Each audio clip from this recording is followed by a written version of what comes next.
ఇక మంత్రి నారా లోకేష్ ఈ మధ్య కాలంలో విదేశీ పర్యటనలో బిజీగా ఉన్నారు. వాళ్ళు ఇన్వెస్ట్మెంట్స్ తీసుకొస్తూ ఉన్నాం రాష్ట్రానికి అని చెప్పి అభివృద్ధి మంత్రం పఠిస్తూ ఉన్నారు.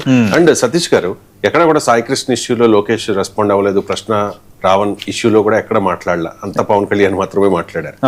లోకేష్ మాత్రం చాలా బిజీగా ఉన్నారు. పెట్టుబడులు తీసుకొస్తూ ఉన్నాం రాష్ట్రానికి అని చెప్తూ ఉన్నారు. Australia, UK, I think Dubai, present Korea అనుకుంటా, ఇలా వరుస పర్యటనలో ఉన్నారు. అంటే ఏంటి లోకేష్ ఏ వ్యూహం ఏంటి?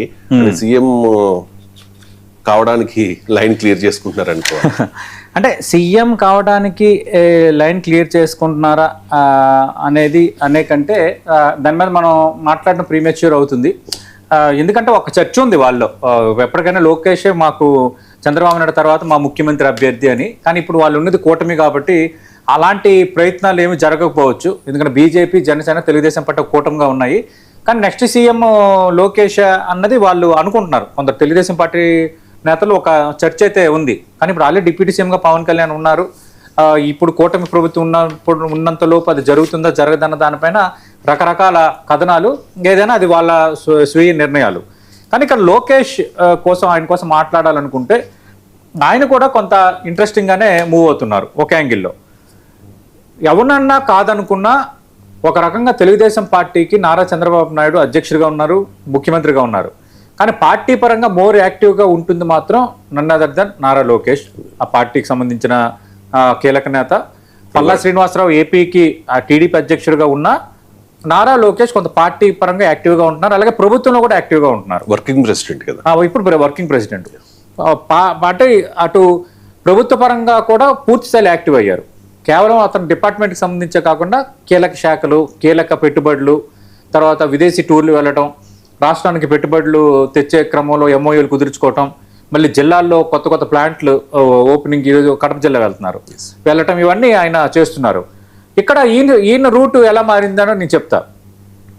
గతంలో ఏంటంటే రెడ్ బుక్ అని వైఎస్ఆర్ కాంగ్రెస్ పార్టీ మీద మాట్లాడటం, అక్కడక్కడ సభల్లో మాట్లాడటం, కొంత లోకేష్ రూట్ మార్చారని అప్పుడు అనుకున్నారు. అంటే ఫెరోసెస్గా ఆయన సిద్ధమవటం.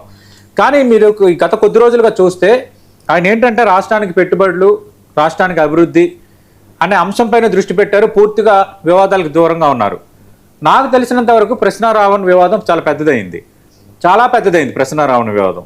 ఆ వివాదం పైన 4 కేసులు పెట్టడము, పిటిషన్లు వేయటము, బెయిల్స్ రావటం, చివరికి ఉపా చట్టం ప్రయోగించడం. 4 రోజుల కిందట చంద్రబాబు నాయుడు కూడా ఘటన పైన ఆ ఇష్యూ మీద రెస్పాండ్ అయ్యారు. కానీ నాకు తెలిసినంత వరకు నారా లోకేష్ ఇప్పటివరకు ఆ ఇష్యూ మీద అసలు రెస్పాండ్ అవ్వలేదు. కనీసం ట్వీట్ కూడా చేయలేదు. 1. 2 సాయికృష్ణ ఉదంతం ఎంత సంచలనం కలిగించిందో మనం చూసాం. నాకు తెలిసి దాని మీద కూడా ఆయన గట్టిగా స్పందించలేదు. అంటే ఇక్కడ స్పందించాల్సిందే నారా లోకేష్ మనం డిమాండ్ చేయడానికి మనకు రైట్ లేదు. అది ఆయన ఇష్టం, ఆయన వ్యక్తిగతం. అది కూటమిలో చంద్రబాబు నాయుడు రెస్పాండ్ అయినా, తెలుగుదేశం పార్టీ రెస్పాండ్ అయినట్టే. కానీ నారా లోకేష్ కూడా కీలక నేతగా ఉన్నారు కాబట్టి ఆయన ఎందుకు రెస్పాండ్ అవ్వట్లేదు అంటూ కొందరు నారాలు తీయడం స్టార్ట్ చేశారు. అంటే నారా లోకేష్ రెస్పాండ్ అయిన వెంటనే వైసీపీ నుంచి కౌంటర్ ఉంటుంది, దానికి సమాధానం చెప్పుకుంటూ ఉండాలి. ఈ వివాదాలన్నీ ఎందుకు అని చెప్పేసి ఆయన ఏంటంటే ఇప్పుడు వివాదాలు కాదు, రాష్ట్రానికి కొంత పెట్టుబడులు, అభివృద్ధి అనే ఒక థీమ్ లో ఆయన వెళ్తున్నారు. ఆ నేపథ్యంలోనే ఇప్పుడు జరుగుతున్న పరిణామాలు. ఇప్పుడు మనం చూస్తే దక్షిణ కొరియా వెళ్ళారు. అక్కడ ఎలక్ట్రానిక్స్, ఆటోమొబైల్, బ్యాటరీలు, సెమీ కండక్టర్లు, హైటెక్ తయారీ రంగాలకు సంబంధించి ప్రముఖ సంస్థల ప్రతినిధులతో ఆయన మాట్లాడారు. మనకు ఆల్రెడీ కియా ఉంది మనకి ఇక్కడ. 1. 2, ఇప్పుడు ఏంటి ఈ పరిశ్రమలు అంటే ఈ దక్షిణ కొరియా టూర్ లో భాగంగా ఎక్కడైతే డీల్స్ కుదిరాయో దాదాపు మెజార్టీ ప్రాజెక్టు రాయలసీమకి తెప్పించే ప్రయత్నం చేస్తున్నారు. ఎందుకు? ఇప్పుడు రాయలసీమ మనం చూసాం, కడప మాజీ ముఖ్యమంత్రి జగన్మోహన్ రెడ్డి సొంత జిల్లా. అక్కడ కొంచెం బలం పెంచుకోవాలని ఆయన ప్రయత్నం చేస్తున్నారు. అలాగే రాయలసీమలో కూడా పార్టీని మరింత విస్తరింపజేయాలి, కొంచెం స్ట్రాంగ్ చేయాలి. రాయలసీమ వెనుకబాటు, రాయలసీమకి ఎవరేమి చేయలేరు. రాయలసీమలో అవునన్నా కాదనుకున్నా వైఎస్ఆర్ కాంగ్రెస్ పార్టీకి గట్టి హోల్డ్ ఉంది ఓట్ బ్యాంక్ పరంగా. అందుకు ఏంటంటే రాయలసీమలో కొంత ప్రామినెన్స్ చూపించాలన్న ప్రయత్నం అటువైపు మనకి కనిపిస్తోంది. ఏదేమైనా కొంచెం వివాదాలు వద్దు, వివాదాలపైన రెస్పాండ్ అయినా మళ్ళీ ఇంకా అందులో ఆ రొంపిలోకి వద్దు అన్న ఒక స్ట్రాటజీతో చాలా వ్యూహాత్మకంగా నారా లోకేష్ ఈ డెవలప్మెంట్ మోడల్ని అయితే ఎంచుకున్నారు.